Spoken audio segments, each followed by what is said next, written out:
Hi friends, ಇವತ್ತು ಬ್ರೆಡ್ಡಿಂದ ಹಲ್ವಾ ಮಾಡೋಣ. ಇದು ತುಂಬಾ ಟೇಸ್ಟಿಯಾಗಿರುತ್ತೆ.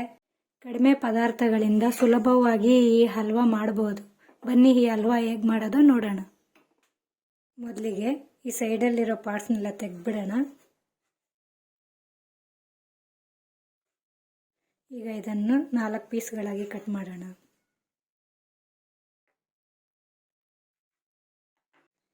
ಈ ರೀತಿ ಸಣ್ಣ ಸಣ್ಣ ಪೀಸ್ಗಳಾಗಿ ಕಟ್ ಮಾಡಿಕೊಂಡು ಈಗ ತುಪ್ಪದಲ್ಲಿ ಫ್ರೈ ಮಾಡೋಣ. ತುಪ್ಪ ಇಷ್ಟ ಇಲ್ಲದೆ ಇರೋರು ಎಣ್ಣೆಯಲ್ಲಿ ಡೀಪ್ ಫ್ರೈ ಮಾಡ್ಕೋಬೋದು. ಸ್ಟವ್ ಮೇಲೆ ಬಾಣಲೆ ಇಟ್ಟು ತುಪ್ಪ ಹಾಕೋಣ. ಕಟ್ ಮಾಡಿರುವಂಥ ಬ್ರೆಡ್ ಪೀಸನ್ನು ಹಾಕೋಣ. ಕಡಿಮೆ ಉರಿಯಲ್ಲಿ 2 ಕಡೆ ಫ್ರೈ ಮಾಡಬೇಕು. ನೋಡಿ, ಈ ಥರ ಕಲರ್ ಬರಬೇಕು. ಫ್ರೈ ಆಗಿದೆ. ಈಗ ಪ್ಲೇಟ್ಗೆ ತೆಗಿಯೋಣ. ಎಲ್ಲ ಈ ರೀತಿ ಫ್ರೈ ಮಾಡಿಟ್ಕೋಬೇಕು. ಈಗ ಅದೇ ಪಾತ್ರೆಗೆ ಮತ್ತಷ್ಟು ತುಪ್ಪ ಸೇರಿಸಿ ಡ್ರೈ ಫ್ರೂಟ್ಸ್ನ ಹುರಿಯೋಣ. ಡ್ರೈ ಫ್ರೂಟ್ಸ್ ಹಾಕಿ ಸ್ವಲ್ಪ ಹೊತ್ತು ಫ್ರೈ ಮಾಡಿ ತೆಗೆದು ಪಕ್ಕಕ್ಕಿಡೋಣ. ಈಗ ಅದೇ ಪಾತ್ರೆಗೆ 3/4 ಕಪ್ ಸಕ್ಕರೆ ಹಾಕ್ತಿದ್ದೀನಿ. 1 ಕಪ್ ನೀರು. ಸಕ್ಕರೆ ಕರಗಿದ್ರೆ ಸಾಕು, ಪಾಕ ಬರಬೇಕಾಗಿಲ್ಲ. ನೋಡಿ, ಈಗ ಬಾಯ್ಲ್ ಆಗ್ತಿದೆ ಅಲ್ವಾ. ಈಗ ಬ್ರೆಡ್ ಪೀಸಸ್ಸನ್ನೆಲ್ಲ ಹಾಕೋಣ.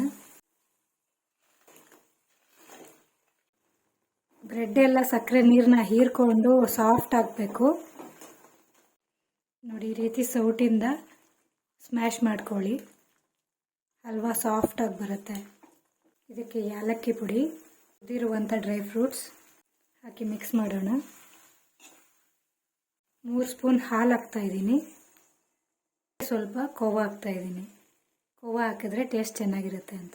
ನಿಮ್ಗೆ ಇಷ್ಟ ಇದ್ದರೆ ಫುಡ್ ಕಲರ್ ಹಾಕ್ಕೋಬೋದು. ನಾನಿಲ್ಲಿ ಯಾವುದೇ ರೀತಿ ಕಲರ್ ಹಾಕ್ತಿಲ್ಲ. ನೋಡಿ, ಹಲ್ವಾ ರೆಡಿಯಾಗಿದೆ. ಈ ರೆಸಿಪಿನ ನೀವು ಮನೆಯಲ್ಲೇ ಟ್ರೈ ಮಾಡಿ ಹೇಗಿದೆ ಅಂತ ಕಮೆಂಟ್ ಮಾಡಿ. ಈ ವಿಡಿಯೋ ಇಷ್ಟ ಆದರೆ ಲೈಕ್ ಮಾಡಿ, ಶೇರ್ ಮಾಡಿ, ನನ್ನ ಚಾನಲ್ನ ಸಬ್ಸ್ಕ್ರೈಬ್ ಆಗಿ. Keep watching. ಬಾಯ್.